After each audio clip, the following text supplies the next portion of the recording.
we were taking on water, yeah, we're sinking now. Bonjour les petits loups, yep, mes Tazou, bienvenue, welcome avec Taskiller85, j'espère que tout le monde va bien. J'ai testé pour vous un vélo électrique. On va donc voir ensemble aujourd'hui le Kukirin V2. Allez, mets ça là-bas.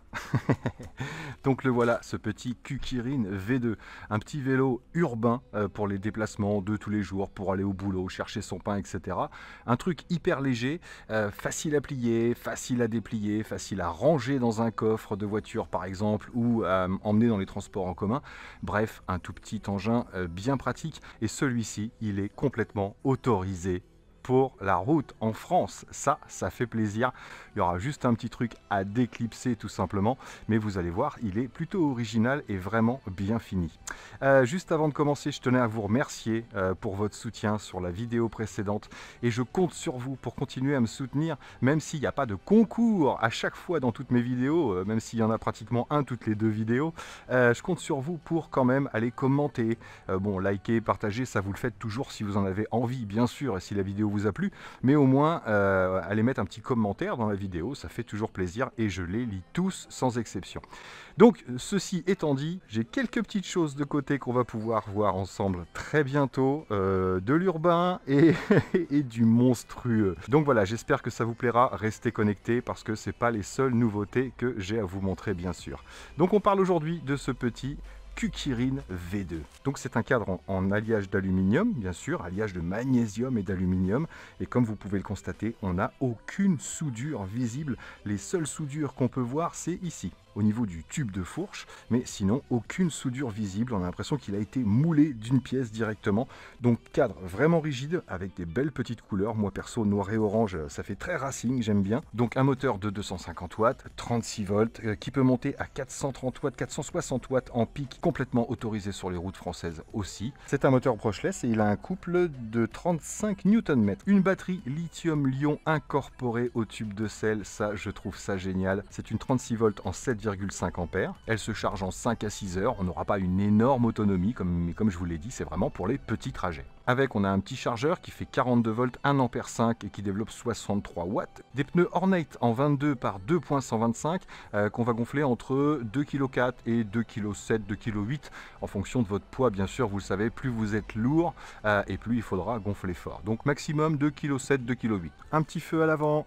Un petit feu à l'arrière également, on a un catadioptre et un feu ici qui va s'allumer quand vous allumez les phares et qui va clignoter quand vous freinez. La charge de batterie se trouve ici juste en dessous avec un petit éton pour qu'il soit étanche. Je précise que ce vélo est étanche IP54, ça veut dire étanche aux poussières et aux projections d'eau. C'est pas conseillé de trop rouler sous l'eau avec un vélo électrique.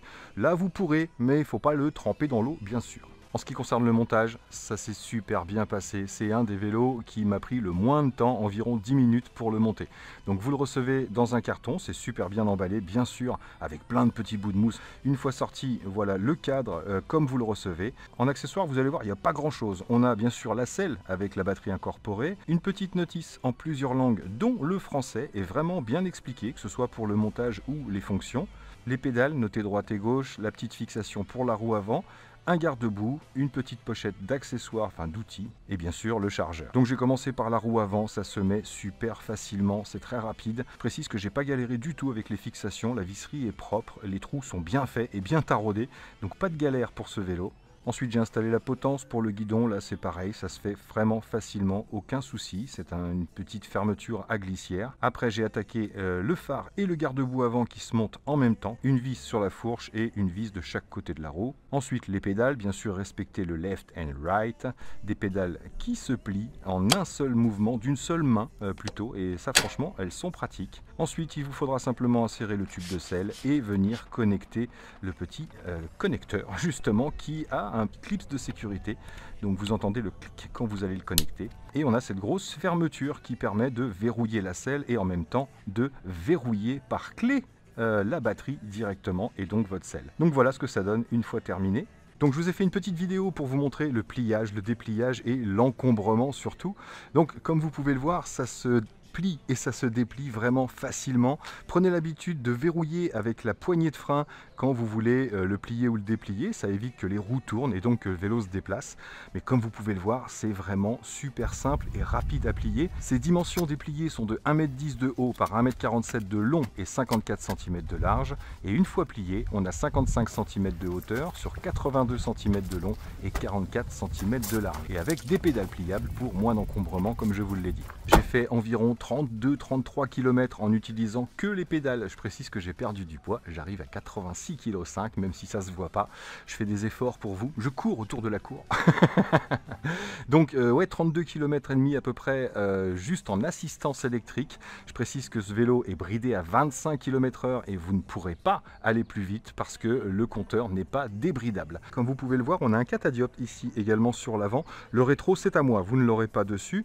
Donc des grandes poignées ergonomiques, un compteur plutôt sympa, je vous l'ai dit, sur lequel on a une bonne luminosité avec pas mal d'inscriptions dessus, et tout en haut vous avez également les petites indications de sécurité si vous avez appuyé sur l'accélérateur, si vous avez maintenu le frein, etc., ou un problème de batterie. Je vais vous l'allumer. On a un petit interrupteur sur la selle ici et ensuite on maintient le bouton là pour l'allumer, et donc vous avez la vitesse directe en km/h, le mode, donc mode 1, 2 ou 3 tout simplement, le taux de batterie.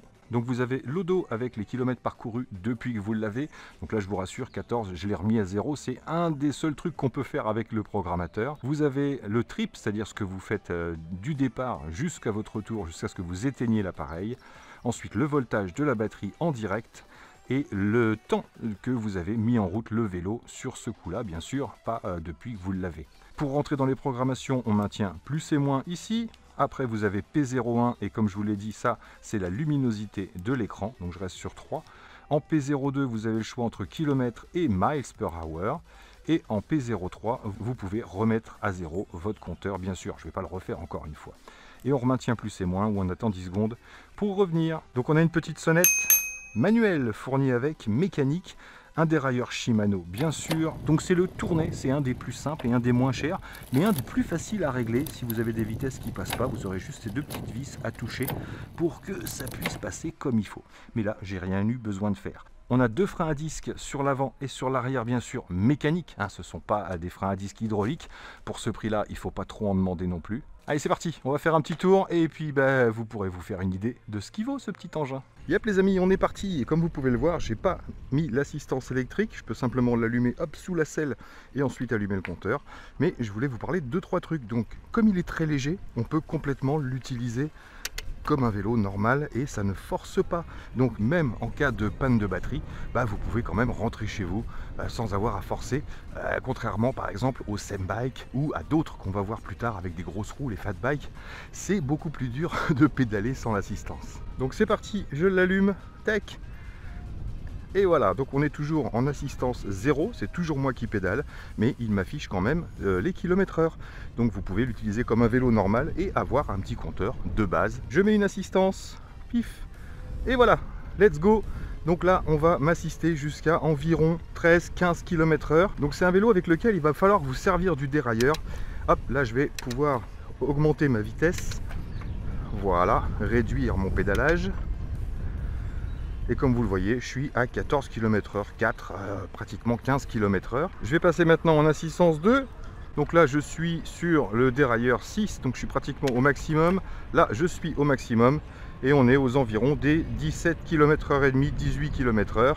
Par contre, si je redescends au niveau du dérailleur, ici, je mouline un peu plus vite et le vélo automatiquement va m'assister et augmenter la vitesse jusqu'à pratiquement 19 km/h, 20 km/h ici. Et on va passer en assistance 3. Tac, c'est parti. Et donc assistance 3, on va atteindre les 25 km/h normalement, un petit peu moins.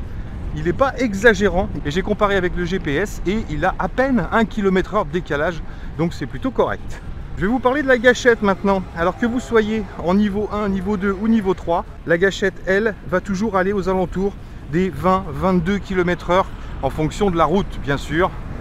Hop, donc la gâchette peut vous servir à décoller plus facilement si vous avez oublié de passer un rapport plus bas. Mais je vous rappelle que c'est strictement interdit en France. Donc on va passer hop, sur la piste cyclable et je vais vous montrer un truc. Donc cette gâchette n'est pas autorisée en France, vous le savez bien sûr, sauf si vous êtes sur un terrain privé hors agglomération, tout simplement, hors route. Et si vous voulez être complètement légal, ce qu'on va faire maintenant, puisque je vais aller en ville, eh bien on va simplement venir ici, ouvrir, déclipser la gâchette. Et là, vous n'avez plus de gâchette. D'ailleurs, le compteur vous dit E08, problème de poignée. Donc pour démarrer en niveau d'assistance 3, si je reste ici sur le plus petit plateau, eh ben voyez, ça force, c'est très difficile de décoller et l'assistance ne se met pas en route tout de suite. Donc ce qu'il faut faire, c'est quand vous êtes sans la gâchette, vous mettez sur le plus grand plateau ici pour avoir un grand développement. Et là, regardez, j'envoie ici. Et tac, automatiquement, j'ai l'assistance qui se déclenche. Et ensuite, j'ai plus qu'à monter mes vitesses. Tac. Hop, pour revenir au plus petit plateau et le plus grand développement. D'ailleurs, je vous mets une petite vidéo sur mes jambes. Vous allez voir à peu près comment je pédale quand je suis à 25 km/h. Donc ça va, c'est pas déconnant non plus. Allez, on va se faire un petit test de freinage. J'ai atteint les 25 km/h, ça y est, je suis à 24 km/h, c'est parti, j'enquille. Hop, comme vous le voyez, ça freine plutôt pas mal. Alors, à propos des freins, vous voyez là, oh là, ça vibre. Ah, cette route, qu'est-ce que je l'aime pas cette route. Donc oui, ce vélo n'a aucune suspension, aucun amortisseur. Donc ça tape. Même si la selle est un petit peu rembourrée, vous allez sentir tous les défauts de la route. Surtout que c'est un vélo routier, donc il faut gonfler ses pneus suffisamment, bien sûr. Donc sinon, à propos des freins, vous savez qu'il faut un petit rodage sur les freins. Quand vous recevez un vélo, généralement, les premiers tours de roue, vos freins, ils vont frotter, ils vont peut-être même couiner. Donc pensez à faire un petit rodage avec vos freins. C'est simple, hein, il vous suffit de rouler par exemple quelques minutes avec les deux freins légèrement appuyés. Vous voyez, moi mes freins sont pas rodés, pour entendre le petit frottement. Donc vous pouvez utiliser l'assistance électrique bien sûr, hein, et vous roulez comme ça pendant 2-3 minutes, histoire que vos plaquettes s'adaptent au disque et vice versa. Et ensuite, vous allez faire quelques gros freinages. Donc vous montez à 20-25 km/h et commencez par le frein arrière. Bien sûr, c'est plus sécurisant, ça vous permet de vous habituer au frein avant. Mais arrivez à 20 km/h, 20-25, faites des gros freinages. Et donc quand vous aurez fait votre quinzaine de gros freinages, normalement vos plaquettes seront suffisamment rodées. J'ai testé également en montée dans la petite côte qui est à côté de chez moi à environ 15 degrés. Quand vous utilisez l'assistance au niveau 3, eh bien cette côte, je suis arrivé tout en haut à environ 20-21 km/h et c'est vraiment plutôt correct, et ça sans forcer sur les pédales. Donc j'ai fait le test aussi avec la gâchette et là ça n'a rien à voir. Là vous arrivez péniblement en haut de la côte à environ 17-18 km/h, mais vous y arrivez sans problème. Par contre dans la descente il est tellement léger qu'il est vraiment pas freiné par son poids et on atteint facilement les 35 km/h sans forcer sur les pédales. Donc au niveau maniabilité, c'est un vélo qui a un super angle de braquage, hein. Vous ne tournerez jamais à cet angle-là, c'est clair.